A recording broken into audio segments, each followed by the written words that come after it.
सिद्धान्तम् स्थापयामास भूतले स्थापयामास भूतले। ओम श्री गुरुभ्यो नमः।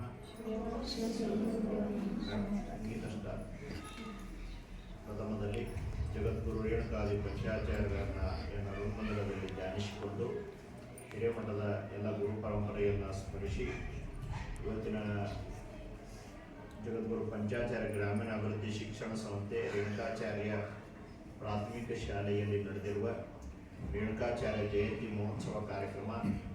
ಈ ಕಾರ್ಯಕ್ರಮದ ವೇದಿಕೆ ಮೇಲೆ ಉಪಸ್ಥಿತರಿರುವ ಹಿರಿಯರಾದ ಡಾಕ್ಟರ್ ಗಚ್ಚಿನಮಠ ಅವರೇ, ಈಶ್ವರ ಬೆಟಗೇರಿ ಅವರೇ, ಹಾಗೂ ಇವತ್ತಿನ ಕಾರ್ಯಕ್ರಮದಲ್ಲಿ ಮುಖ್ಯ ಅತಿಥಿಗಳಾಗಿ ವೇದಿಕೆ ಮೇಲೆ ಉಪಸ್ಥಿತರಿರುವ ಮಾತೋಶ್ರೀ ಕಸ್ತೂರ್ಬಾಯಿ ದನ್ನೂರ್ ಅವರೇ, ಹಾಗೂ ಈ ಶಾಲೆಯ ಮುಖ್ಯೋಪಾಧ್ಯಾಯಿನಿಯರಾಗಿರುವ ನಿರ್ಮಲಾ ಹಿರೇಮಠ ಅವರೇ, ಹಾಗೂ ಯಾವತ್ತೂ ಎಲ್ಲ ಗುರುಮಾತೆಯರೇ, ಇನ್ನುಳಿದ ಎಲ್ಲ ಭಕ್ತ ಬಂಧುಗಳೇ, ಈ ಕಾರ್ಯಕ್ರಮದಲ್ಲಿ ಪಾಲ್ಗೊಂಡಿರುವ ಎಲ್ಲ ವಿದ್ಯಾರ್ಥಿನಿಯರೇ, ನಿಮ್ಮೆಲ್ಲರ ಅಂತರಾತ್ಮಕ್ಕೆ ಅನಂತ ಶರಣ. ಇವತ್ತು ನೀವುಗಳೆಲ್ಲ ಜಗದ್ಗುರು ರೇಣುಕಾಚಾರ್ಯ ಜಯಂತಿ ಮಹೋತ್ಸವ ಕಾರ್ಯಕ್ರಮದಲ್ಲಿ ನಾವೆಲ್ಲ ಪಾಲ್ಗೊಂಡಿದ್ದೇವೆ. ಸರ್ಕಾರದ ಮಟ್ಟದ ಒಳಗೆ ಇದನ್ನು ಮಾಡಬೇಕು ಅಂತ ತಿಳ್ಕೊಂಡು ಕಳೆದ ಒಂದು 2-3-4 ವರ್ಷಗಳ ಹಿಂದೆ ಆದೇಶ ಮಾಡಿದರು. ಆವಾಗಲಿಂದ ಹಿಡಿದು ಎಲ್ಲ ಕಡೆಯೂ ಸರ್ಕಾರಿ ಕಚೇರಿಗಳಲ್ಲಿ ಜಗದ್ಗುರು ರೇಣುಕಾಚಾರ್ಯ ಜಯಂತಿಯ ಆಚರಣೆ ಇವತ್ತೆಲ್ಲ ಕಡೆಯೂ ಮಾಡೋದನ್ನು ನಾವು ಕಂಡುಕೊಂಡು ಬರ್ತೇವೆ. ಈ ಸಲ ಅದು ರವಿವಾರ ಬಂದ್ಬಿಟ್ಟದ. ರವಿವಾರ ಬಂದಿದ್ದಕ್ಕೆ ನಿಮ್ಮ ಸಂಖ್ಯೆ ಕಡಿಮೆ ಅದ. ಶಾಲೆ ಇದ್ದಾಗ ಆಗಿತ್ತಂದ್ರೆ ಎಲ್ಲರೂ ಕೂಡ್ತಿದ್ರಿ. ಆದರೂ ಕೂಡ ಮಕ್ಕಳು ನೀವೆಲ್ಲರೂ ಕೂಡ ಈ ಕಾರ್ಯಕ್ರಮದಲ್ಲಿ ನೀವೆಲ್ಲ ಪಾಲ್ಗೊಂಡಿದ್ದೀರಿ. ಗುರುಮಾತೆಯರು ನೀವೆಲ್ಲ ಬಂದಿದ್ದೀರಿ. ಜಗದ್ಗುರು ರೇಣುಕಾಚಾರ್ಯರ ಬಗ್ಗೆ ನಾವೆಲ್ಲರೂ ಕೂಡ ಅರ್ಥಕೋಬೇಕು. ಈಗಾಗಲೇ ವಿದ್ಯಾರ್ಥಿನಿಯರು ಇಬ್ಬರು ಹೇಳಿದ್ರೆ ನಿಮ್ಗೆಲ್ಲಾದ್ರೂ ಮಾಹಿತಿ ಅಲ್ಲ. ನಿಮ್ಮ ಶಾಲೆ ಹೆಸರು ಏನು? ಈ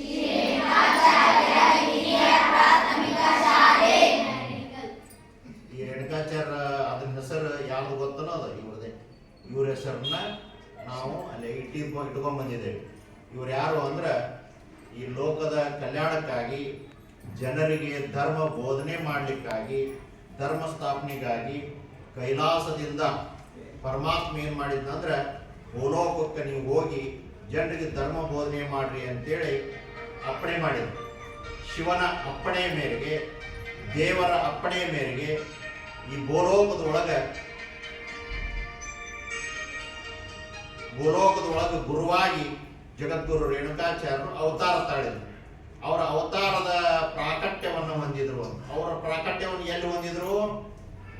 ಕೊಲ್ಲಿಪಾಕಿ, ಆಂಧ್ರ ಪ್ರದೇಶ, ಅಲೇರು ಅಂತ ಒಂದು ಜಿಲ್ಲಾ ಬರ್ತದೆ. ಅಲ್ಲಿ ಹೈದರಾಬಾದ್ನಿಂದ ಹತ್ರ ಆಗತ್ತದು.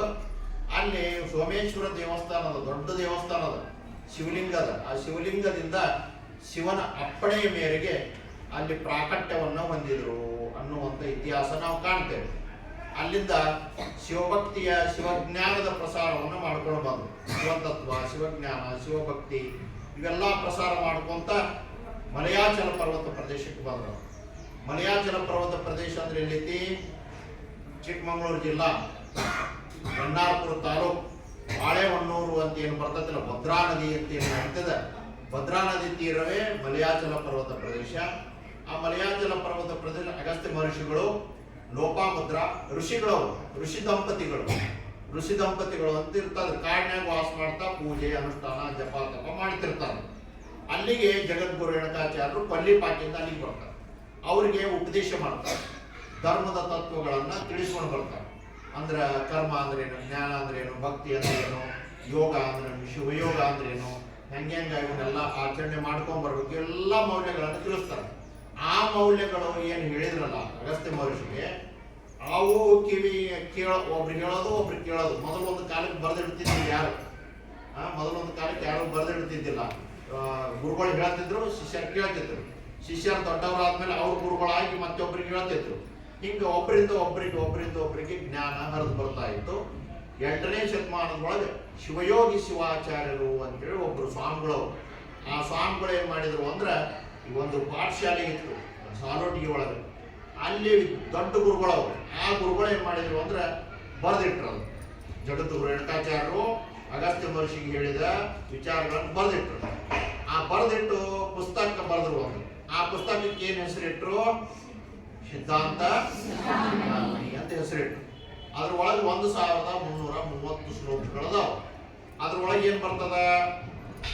ಧಾರ್ಮಿಕ ಆಚಾರ ವಿಚಾರಗಳು, ಶಿವಜ್ಞಾನ, ಶಿವ ಅಂದ್ರೆ ಏನು, ದೇವ್ರಂದ್ರೆ ಏನು, ಆಮೇಲೆ ಪೂಜೆ ಹೆಂಗ್ ಮಾಡ್ಬೇಕು ದೇವ್ರನ್ನ, ಮೌಲ್ಯಗಳು ಅಂದ್ರೆ ಏನು, ಅಹಿಂಸಾ, ಸತ್ಯ, ಅಸ್ಥೇಯ, ಬ್ರಹ್ಮಚರ್ಯ, ದಯ, ಪ್ರಸಾದ. ನಾವು ಊಟ ಮಾಡ್ಬೇಕಾದ್ರೆ ಮನ್ಯಾಗ ಓಡಾಡ್ಕೊಂಡು ಊಟ ಮಾಡ್ತಿರ್ತೀರಿ, ಹೌದಿಲ್ಲ ನೀವು?